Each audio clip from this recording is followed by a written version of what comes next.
Hey guys, welcome to this edition of Gaming News. I'm Sydney with a look at what's happening now in your gaming world. Don't forget to smash that like button, it helps me and this channel a lot, so let's get started. Big news from Sony yesterday. As I covered in my last video, Sony had scheduled a Future of Gaming on PlayStation 5 event for this Thursday, June the 4th. Sony stated on social media channels, "While we understand gamers worldwide are excited to see PS5 games, we do not feel that right now is a time for celebration, and for now we want to stand back and allow more important voices to be heard. I think in light of current events in the US and abroad, Sony has made the correct decision to postpone this event until a yet to be announced later date." Next, the highly anticipated worldwide release of Valorant is finally upon us. The free-to-play first-person shooter by Riot Games pits two teams of 5 players against each other in a round-based attackers versus defenders, best of 24 rounds gunfight. In a clear move to invest in the future of competitive gameplay, Riot Games has enlisted more than 100 developers, some with proven technical backend experience. Server stability with a specially engineered netcode will ensure that players get a best available connection to the server as well as accurate hit registration during gameplay.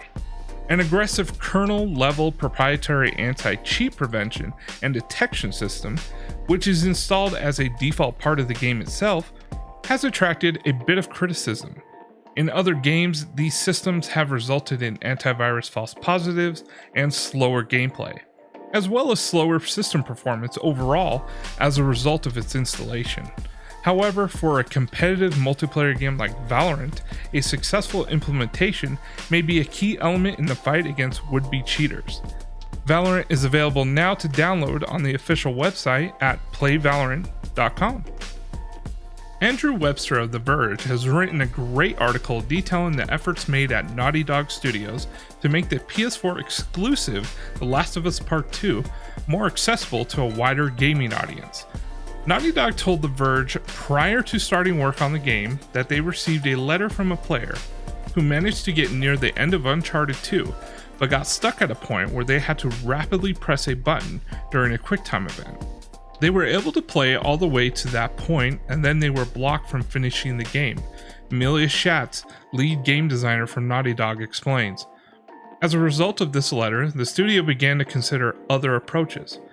Accessibility for us is about removing barriers that are keeping players from completing a game, Schatz said.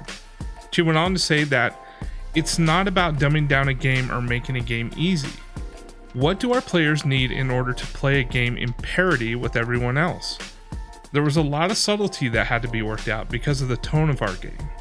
More than simply making it possible for more people to play the game, the Naughty Dog team emphasized that they also wanted to make the experience as enjoyable as possible for their expanded audience.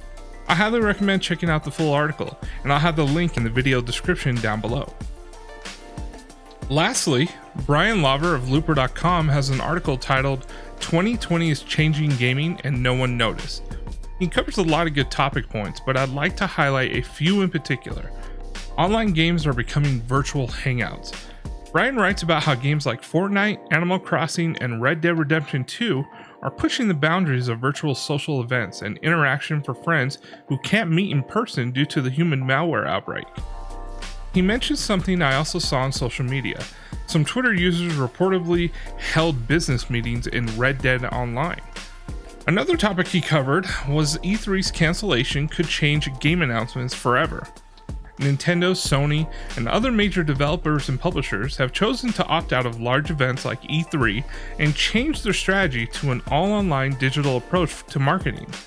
Nintendo, as an example, delivers Nintendo Direct announcements through YouTube and other social media channels. Canceling E3 this year was just one of many game-related events to suffer the reality of a temporary shutdown. For obvious reasons, this has left gamers disappointed in a year where we have 2 next-gen consoles soon to release, but the situation has really forced companies to get creative in their approach to reaching out to fans.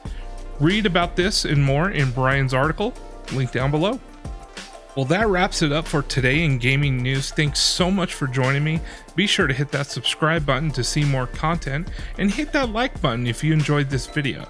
Please comment down below and link anything you'd like to see in the next report. I'd love to hear what's on your mind.